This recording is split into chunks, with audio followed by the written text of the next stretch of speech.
Hey there, homeschool friends. This is Carrie with Any Day Blessings, and on this channel you can expect to find all things homeschool.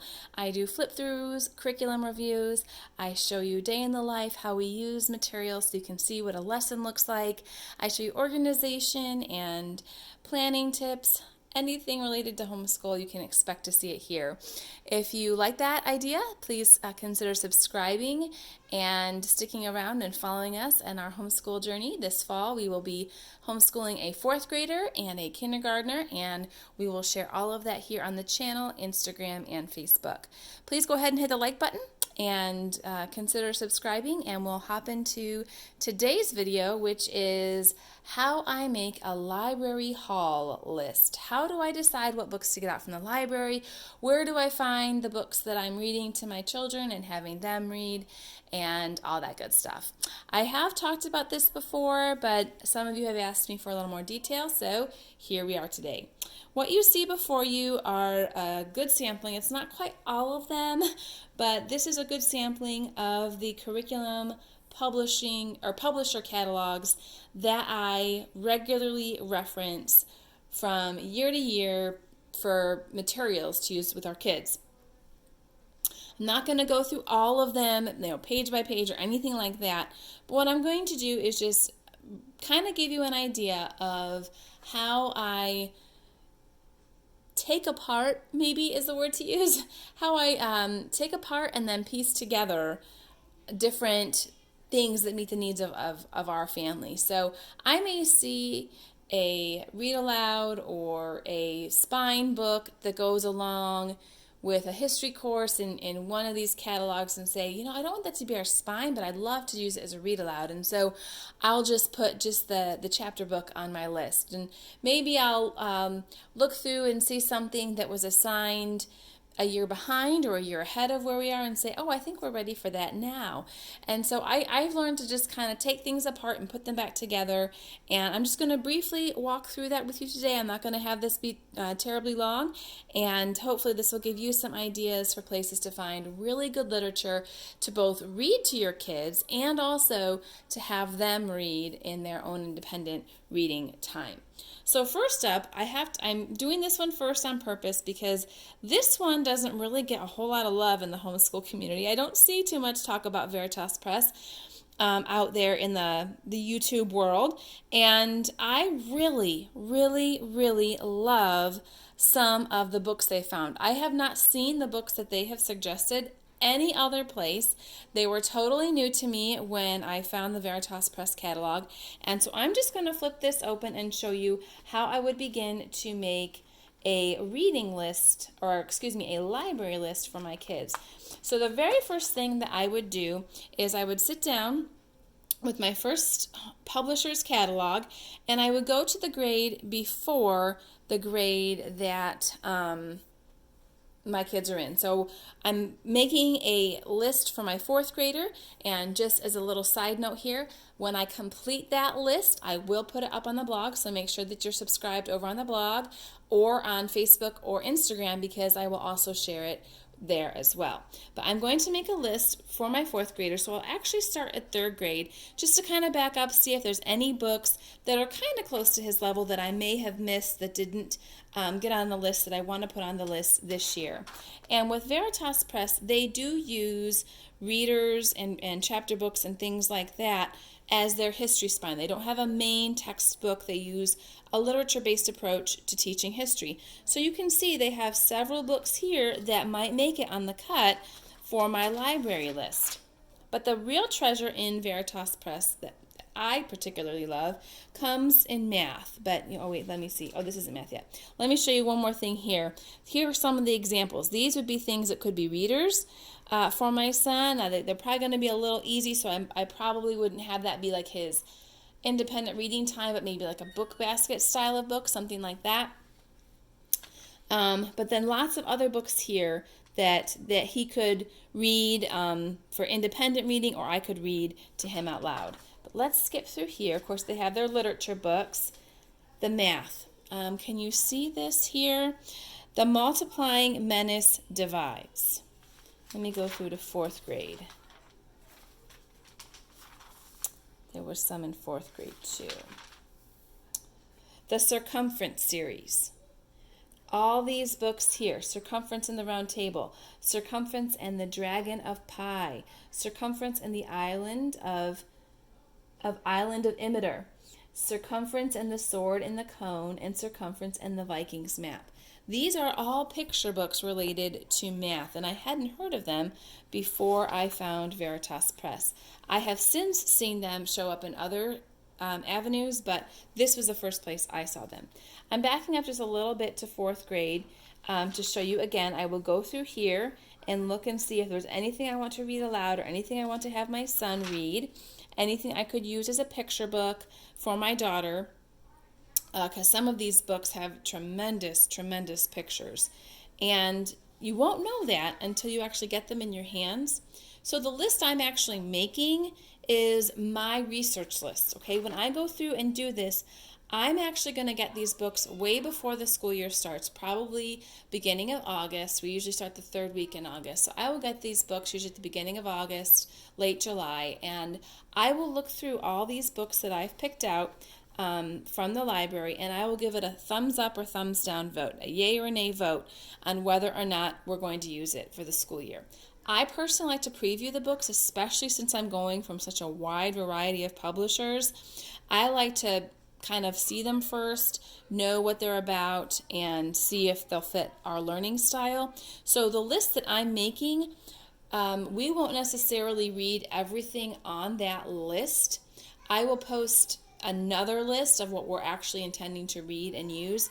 But the first list that I post is just kind of everything.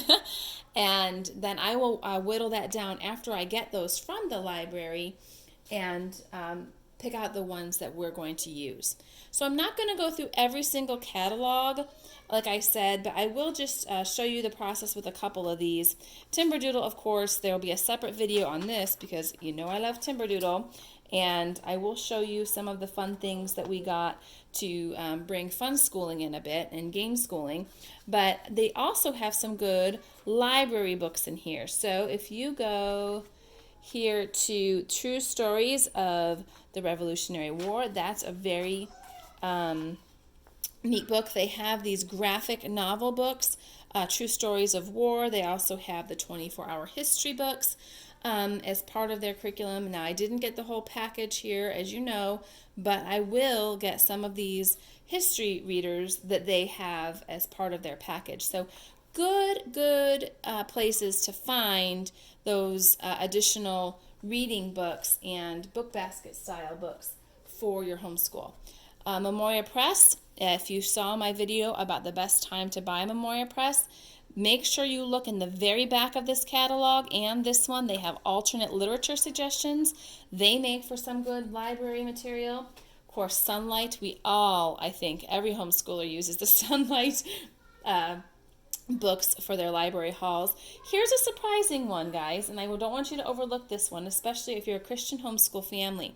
You won't find as many literature type books in the formal BJU Press catalog. You will find some, but if you get the Journey Forth catalog, you will find many more. Okay, you'll find picture books, books by age, books even for adults in here. So this is a great catalog to get. It's a free catalog. Just write and ask for it. And lots of good books that you can get for read alouds and silent reading, things like that. Lot of those books have made it on our library lists over the years. And if you have a K4, K5 student, BJU Press has a weekly reading list in their resources online. If you have trouble finding it, just ask me for the direct link.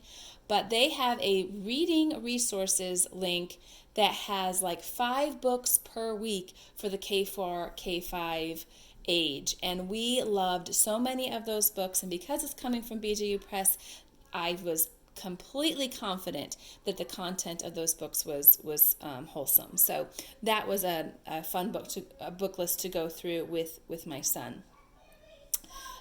This one here, Heart of Dakota, has probably the most books in it as far as chapter books and things like that to add to the topics that you're studying. If you're not familiar with Heart of Dakota, it is a Charlotte Mason inspired program, and they have in here some, let me go back one. They have some really great books to go along with science and nature study, things like that. But they also have book packs, classic book packs, boy interest and girl interest book packs. And in addition to that, with their reading program, Drawn into the Heart of Reading, they have even more book packs. They have a list that you can purchase for $5 on their website that gives you even more. And if you're familiar with My Father's World, the way that I look at that $5 additional book list, I look at that as what's in the back of the My Father's World guides, that book basket list. I'm not saying the two lists are the same. I'm just saying that that's what many Heart of Dakota moms use that additional book list for that book basket, to just have a bunch of different books about the topics that you're studying available to your children, and then let them go and pick and choose. And you can purchase that for just $5, but you can also see here from the catalog and the website some really good leveled books that you could pull from to make a library list for your kiddos. Now, Knotgrass doesn't have too many, but they do have some, and so I do look in here to see if there are some read-alouds or independent reading books I want my child to read. And then I'm going to park here for a minute on my last one. Veritas Press and Moving Beyond the Page were probably my two biggest surprise favorite finds when it comes to building a library list. Moving Beyond the Page just does a fantastic job at finding very engaging, kind of playful game style books for just about every subject, whether it be grammar or math or science or history. They had just find some really, really great books. Here is what my daughter's age group would be. This is age 5 to 7, so this is where I'm going to pull some books for my daughter. And they have, as you can see, science picture books. This is more social studies, things like that. This gets into math, and this gets back into science. We do have some more math over here. My son, I found Moving Beyond the Page a little too late, but I did get a couple of these books just to see what they were like, and he thought that would have made math a whole lot more fun if I would have had those there. But you see they do this all the way through, just loads and loads of books, you guys. I want to skip up here. We got some of these books last year for my son, and these went on our reading list, not for read aloud time or for independent reading time, but for math time. We just sometimes needed to take a day and step away from the formal math lesson, and I would pull out one of these picture books that had to do with the topic at hand, and we would just read it. And I'm sorry, it looks like the natives are done playing their board game, and they're getting a little restless, so they may pop up here in a second, I don't know, but hopefully you can hear me okay. But I read this Grapes of Math book to my son, and then he actually asked if he could sit and read it again. He absolutely loved it. This was a huge hit, so much so that we got the Math Appeal book, which is the sequel, just last week, and he's been sitting down reading that. And it's puzzles that have to do with math, but it's showing them how they would put math in a real life application context. So just some absolutely great finds here. Get the catalog, add these to your list, and really give your kids, the opportunity to dive in deep and explore things that they're interested in. So that is how I do it. I go through all these catalogs, pick out the things I want, preview them, get them from the library, preview them, and then make my final list and say, okay, these ones we're going to get out from the library. These ones we're just going to maybe wait till next year, or they're just not going to be for us. I do also consult the Simply Charlotte Mason reading lists. Those are all online, and I do consult those as well. And then I just make one huge list. I did it for kindergarten. I'm going to do it for 4th grade, and I will share that on the blog when I have it done. I hope you found this helpful and got some inspiration on where you can go to find some good library haul lists and where you can make some or where you can discover some good finds. If you have any place that you highly recommend that I check out to find some good books, I would love to hear it down below in the comments. And until next time, I hope you have a great week. Bye-bye, everyone.